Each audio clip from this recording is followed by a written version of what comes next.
Why did you have to eat a crow?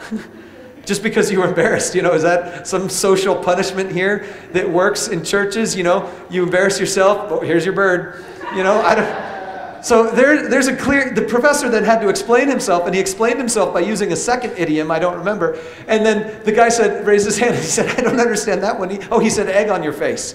And so the guy was like, so do I have egg on my face? I'm having a problem here. So there's an example of clearly you need to go thought for thought. Word for word isn't sufficient. The third kind of translation is sense for sense. And this is really what most paraphrases try to do. What they do is they recognize that in the original language, it's not just a thought in your mind, it's a feeling in your heart. Whenever you read anything, it's a thought in your mind and a feeling in your heart, because words convey emotions as well as thoughts. And so a paraphrase tries to pull out the emotions too, and that's why in the Message passage we looked at just a few seconds ago, it was like, much more sort of emotional and raw, kind of the way it's written. Because the guy who writes that, who translated that, wants it to be emotive to you in the same way that the original text was. The fourth kind of translation is this. It's the translation based on a theological agenda.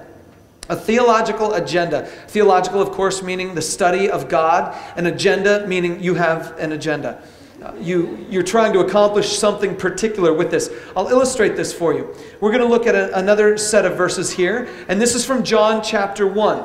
John chapter 1, verse 1, you can see the ASV, ESV, King James Version, New American Standard Updated all say exactly these same words.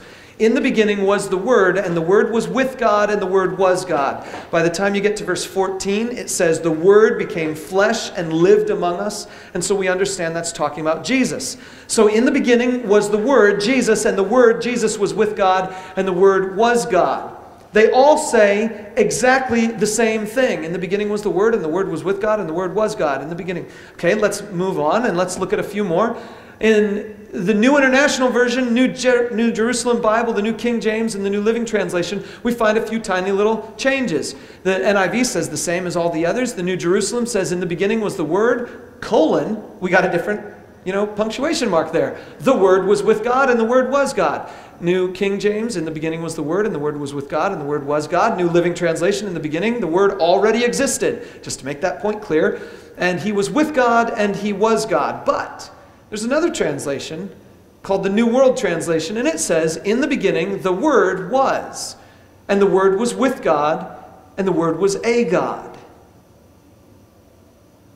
Now, do you see the difference there?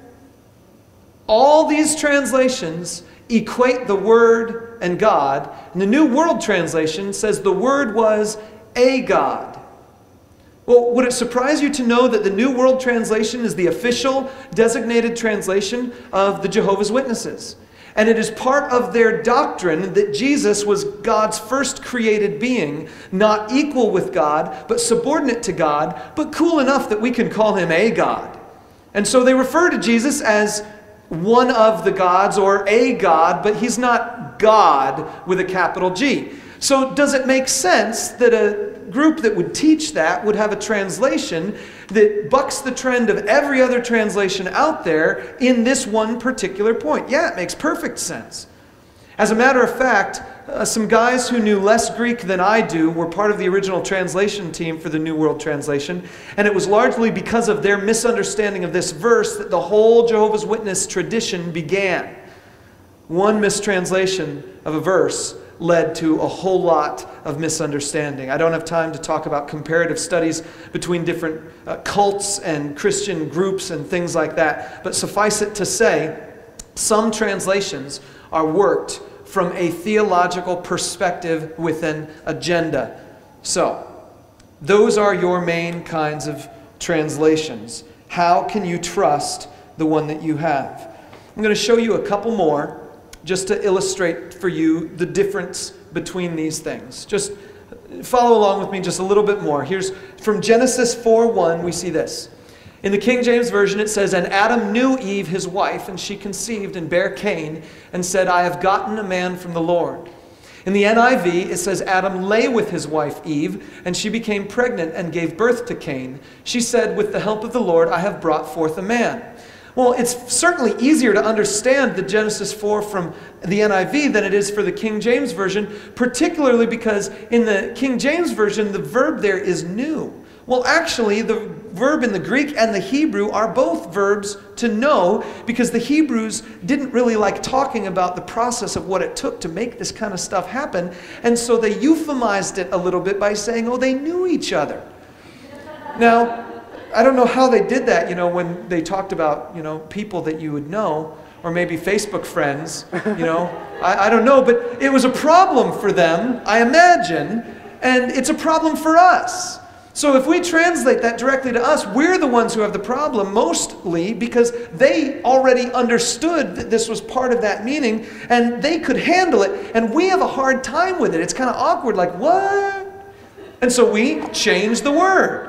The word in the original language is not lay or any other cognate of the sort. It is simply new. But we change it so that the meaning gets communicated. Does that make sense? We don't actually change the meaning at all. In fact, we make the meaning more plain if we translate it into something more present day. I'll show you one more example. Philippians 3:8. What is more, I consider everything a loss compared to the surpassing greatness of knowing Christ Jesus my Lord, for whose sake I have lost all things. I consider them rubbish that I may gain Christ. Now let's look at what the Message translation says. Yes, all the things I once thought were so important are gone from my life. Compared to the high privilege of knowing Christ Jesus as my master firsthand, everything I once thought I had going for me is insignificant, dog dung. I've dumped it all in the trash so that I could embrace Christ. And you know what's funny? The Message is more accurate than the NIV there when it comes to that word. The NIV translates it rubbish. The Message has dog dung. And the actual Greek word is excrement. So there you go. I consider all of my good deeds for God excrement. Well, the NIV is a little cautious. They don't want to put, that thought in your mind, and so they call it rubbish, because they're kind of toning it down a little bit. There are a couple places in the NIV where they kind of tone it down a little bit. But the Message wants to give you the same emotional impact of the original, and so it says, this is like dog dung. And he uses a nice kind of word, because no one ever really uses that word in common day speech, but, there you go. Fill it in if you want. So that's what he's talking about. He's trying to get the emotion the same. That's why we have all the translations. And here, this is the phrase I want you to remember with this. It's not even a blank. It's just printed on the bottom of your sheet. The words we have today in our Bibles reliably represent the meaning of the text. Now, I'm going to encourage you to be careful with which translation you use, because there are a few out there, a small minority out there with an agenda